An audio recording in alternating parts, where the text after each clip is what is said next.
4। ध्यान से देखो बेटा, भाई ए जो है एक्सटर्नल पॉइंट है, इसका मतलब ए एस किसके, एपी के इक्वल, बी एक्सटर्नल है, बीपी किसके इक्वल हो गया, बी क्यू के, सी एक्सटर्नल है, सी क्यू किसके इक्वल हो गया, सी आर के इक्वल हो गया।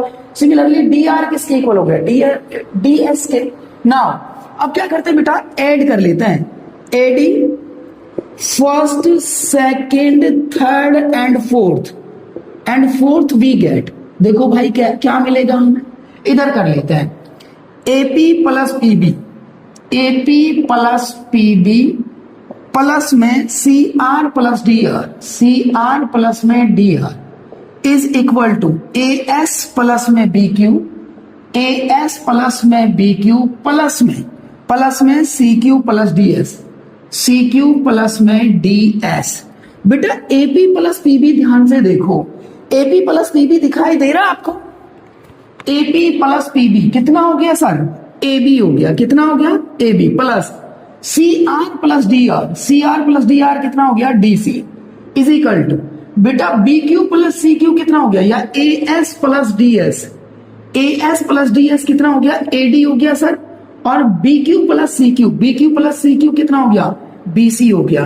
ध्यान से देखना, क्या यही तो प्रूव नहीं करना था हमें, बिल्कुल यही तो करना था सर। तो देयरफॉर हैज प्रूव्ड। तो बेटा बहुत सिंपल सा क्वेश्चन था, बट इंपॉर्टेंट क्वेश्चन है क्योंकि बहुत बार इसको सीबीएसई ने पूछा है।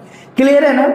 ओके, नेक्स्ट इंपॉर्टेंट क्वेश्चन है कि prove that parallelogram circumscribing a circle is a rhombus. बहुत प्यारा क्वेश्चन है भाई, दिखाई दे नहीं रहा है आपको, इतनी बार पूछा है कि बस जो है ना बहुत फेवरेट क्वेश्चन है सीबीएसई का। देखिए बेटा, let ABCD is the parallelogram whose sides are touches the circle। ये हमारे पास एबीसीडी हमने एक पैरेललोग्राम अज्यूम किया है और हमें शो करना है कि ये क्या है, रोम्बस है। रोम्बस की ऑल साइड्स क्या होती है, इक्वल होती है। इट मींस हमें शो करना है कि AB equal to BC equal to DC equal to AD।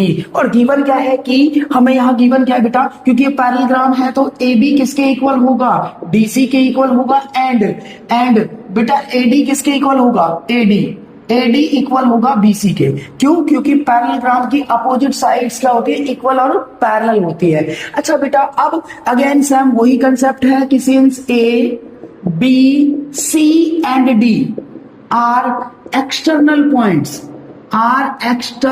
Points to the circle,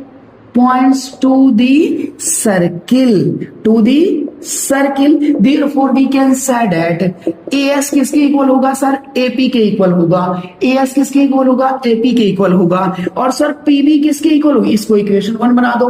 PB किसके इक्वल होगी सर, BQ के इक्वल होगी। किसके इक्वल होगी बेटा, BQ के इक्वल